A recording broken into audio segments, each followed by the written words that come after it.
بسم الله الرحمن الرحيم.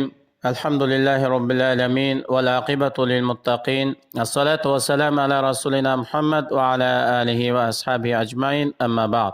Assalamu alaykum va rahmatullohi va barakatuhu. Hurmatli ustozlar va qarindoshlar, bugungi darsimiz tavhid kalimasining fazilati to'g'risidagi ikkinchi bo'lim. Tavhid kalimasi bo'lsa, haqiqiy da'vatdan iborat. Bu hech qanday qing'irliq bo'lmagan to'g'ri so'zdan iborat. Shundaqla hech qanday yolg'on bo'lmagan rost guvohlikdan iborat. Tavhid kalimasi Alloh subhanahu va taolo o'ziga misol berishni xos qilgan eng oliy so'z.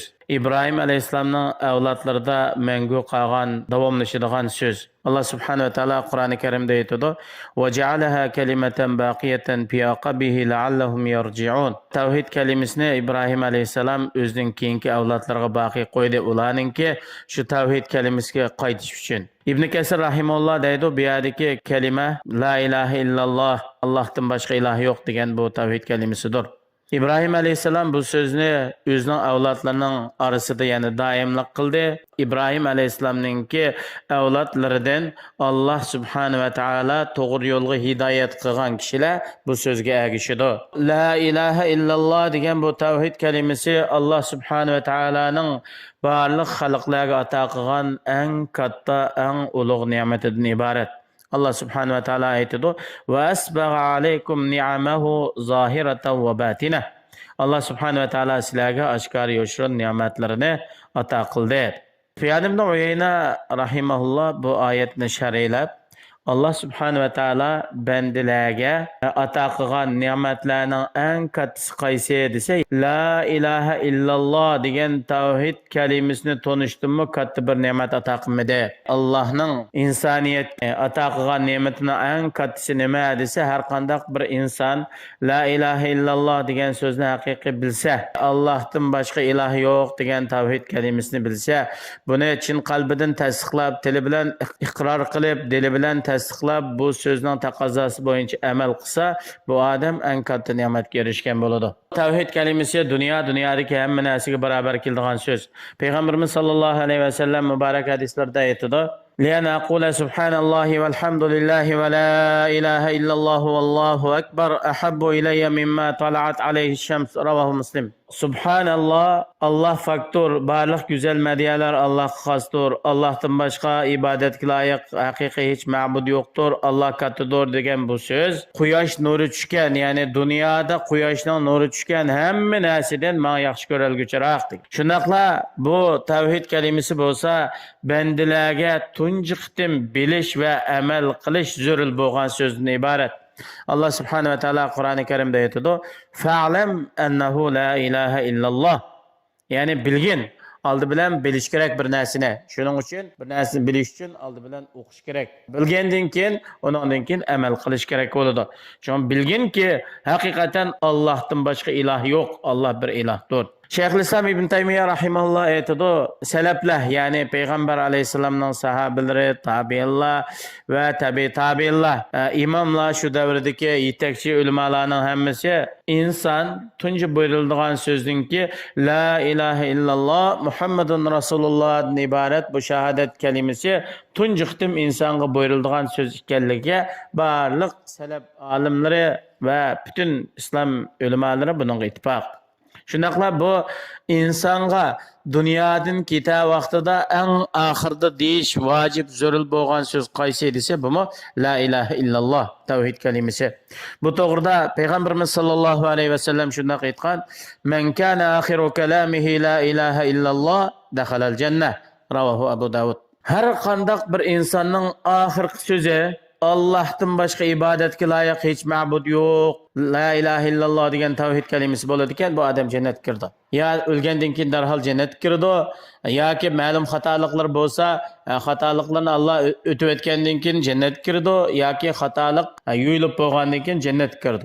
Oxirgi kalimasi sakratga tushgan vaqtida dunyodan ayrilishdan ilgari oxirgi so'zi la ilahe illalloh degan kishi bo'lsa, İnşallah çokum cennetga kirdi. La ilahe illalloh degan so'zni bilgan odam va bu so'zning taqozosi bo'yicha amal qilgan odam bu haqiqiy to'g'ri yo'lda turgan odam bo'ladi. Allah Subhanahu ve Teala aytadi: "İnnellezina qalu robbunallohu summa istaqamu tatanazzalu alayhimul malaika" ila oxiril oyat.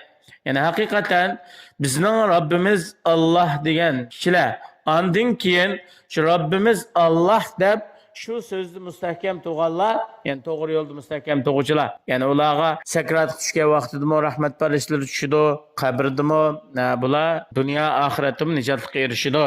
Bu yerdagi so'z nima desa, ya'ni shahadatu alla ilaha illalloh, Allohdan boshqa bir iloh yo'q deb guvohlik, shu shahodat so'zni mustahkam tug'anlar demakchi. Fala xawfun alayhim va lahum yahsanun. Ularga hech qanday qo'rqinch bo'lmaydi. Ya'ni dunyoda o'zini qoldirib ketgan bola chaqa yoki mol dunyolardan qo'rqish bo'lmaydi. Bular qanday bo'lib ketadi deydigan qo'rqinch yo'q. Shundaqla ularda bearamchilikmi yo'q. Ya'ni biz qiyomatning qo'rqinchlaridan, qabrning qo'rqinchlaridan, qiyomatning haybatidan qanday qilamiz deydigan bu ansirash bo'lmaydi. Agar bu la ilaha illalloh degan tavhid kalimasini samimiylik bilan chin qalbidan tasdiqlaydi ekan, bu odamning qalbi Allohdan boshqa barliq narsalardan qalbi poklanadi. Ya'ni bu odamning qalbida Allohning tavhid kalimasi o'rnaydi. Bu so'zni chin dilidan haqiqiy tasdiqlagan odam Allohdan boshqa narsani yaxshi ko'rmaydi va Allohdan boshqani umid qilmaydi. Allohdan boshqadan qo'rqmaydi. Faqat Allohga tavakkul qiladi va bu odamda havoy havas, nafsi xohishlarga ergishadigan hech qanday bir asar qolmaydi. Qalbi sog'lom suzuk bo'ladi. Bu la ilaha illalloh degan so'z insonninki milini va jinini saqlab qoladigan so'z. Bu to'g'rida payg'ambarimiz sollallohu alayhi vasallam aytadi: "Man qala la ilaha illalloh va kafara bima yu'badu min dunillah haruma maluhu va damuhu va hisabuhu ala Alloh azza va jalla." Ravohu Muslim. Har qanday bir odam la ilaha illalloh, Allohdan boshqa ibodatga loyiq hech bir ma'bud yo'q deb tavhid kalimasini aytsa ve Allah'ın gayrida çoqunadigan barliq narsalarni inkor qilib kafir bo'lsa, bu odamning miligi chiqilish, bu odamning jiniga chiqilish harom bo'ladi. Bu odamning ichki hisobi Allohga topshiriladi. Shundaqla bu tavhid kalimasi bo'lsa, da'vatda tunji qitim da'vat qilinadigan yoki da'vatdan tunji boshlanadigan so'z tavhid kalimasidan iborat. Payg'ambarimiz sollallohu alayhi vasallam o'zining da'vatini tavhid kalimasi bilan boshlagan. Ve sahabelarımı Peygamberimiz sallallahu aleyhi ve sellem'ge tavhid kelimesiga asasen beyat qilgan. Peygamberimiz sallallahu aleyhi ve sellem dünyanın her qaysi joylariga şu da'vatchilarni tavhid kelimesi bilan avatgan. Peygamberimiz sallallahu aleyhi ve sellem Muaz raziyallahu anhuni Yemenga avatadigan vaqtida Muazga aytgan: "Sen hakikaten ahli kitobdan bo'lgan bir qavm, bir millat, bir jamoatning qishiga borasan. Ularni yani tunji qitim la ilaha illalloh degan shahodat kalimasiga da'vat qilgan. Yani la ilaha illalloh, Allohdan boshqa iloh yo'q va anni rasululloh, men Allohning elchisi degan mush so'zga chaqirgan." Shuningdek bu tavhid kalimasi bo'lsa o'rtaq so'z. Adem Aleyhisselam'ın davridan tatip qiyomatgacha bo'lgan kishilarning orasidagi o'rtaq so'z tavhid kalimasi. Bu tavhid kalimasiga barliq xaloyiqlar shuningga jo'g'lashidi. Agar tavhid kalimasi bo'lmaydi ekan, bo'linish, tafriqchilik, ixtilofning hammasi tavhid kalimasining bo'lmasligi yoki tavhidning mustahkam bo'lmasligidan kelib chiqadi. Allah subhanahu va taolo Qur'oni Karimda aytadi: "Qul ya ahlal kitabi ta'alu ila kalimatin sawa'in baynana va baynakum alla na'budu illalloh va la nushrik bihi shay'a." Allah subhanahu va taolo payg'ambar alayhisalom buyurib aytgan: "Ey Muhammad sallallohu alayhi va sallam, ularga aytlar: ey ahli kitob, sizlar bilan bizning oramizdagi o'rtaq so'zga kelinglar. Bu o'rtaq so'z qaysi desa, faqat Allohga ibodat qilish, Allohga hech qanday bir narsani sherik keltirmaslik. La ilaha illalloh degan so'zni chin dildan aytgan odam utuq qozondi. Payg'ambar alayhisalom degan: "Ya ayyuhan nas, qulu la ilaha illalloh tuflihu." Ey insonlar, la ilaha illalloh danglar, utuq qozonasizlar, nijot topasizlar. Yani bu la ilaha illalloh degan so'zni mustahkam tutgan odam iymonning eng yuqori shaxchisini mustahkam tutgan bo'ladi. Şuna Peygamberimiz sallallahu aleyhi ve sellem mübarek hadislerinde "El-imanu bid'un ve seb'una şu'beh. فَأَفْضَلُهَا قَوْلُ لَا إِلَٰهَ إِلَّا اللّٰهِ." Peygamberimiz sallallahu aleyhi ve sellem aytgan iman 70 neçe şahçı bulup, bunun en ebzili, en üstüne la ilaha illalloh degan so'zdan iborat. Shuningdek, Qur'oni Karimdagi eng katta oyat qaysi desa, shu tavhid kalimasini o'z ichiga olgan oyat Qur'oni Karimdagi eng katta oyat hisoblanadi. Shunaqla istig'for, sayyidul istig'for deb atilishimi istig'forninki, Allohu la ilaha illahu al hayyul qayyum degan istig'forninki, buning shu tavhid kalimasini o'z ichiga olganlikdan bu sayyidul istig'for deb atalgan. Shunga har qanday narsada tavhid hukmi bo'ladi ekan, buningki darajasi, martabasi katta bo'ladi. Tavhidninki dinimizdagi o'rni intayin muhim. Buni yaxshi tushunmaganda va o'zimizni yaxshi o'zlashtirmaganda biz dunyo oxiratda ko'zlagan baxt saodatlarga erisholmay qolamiz.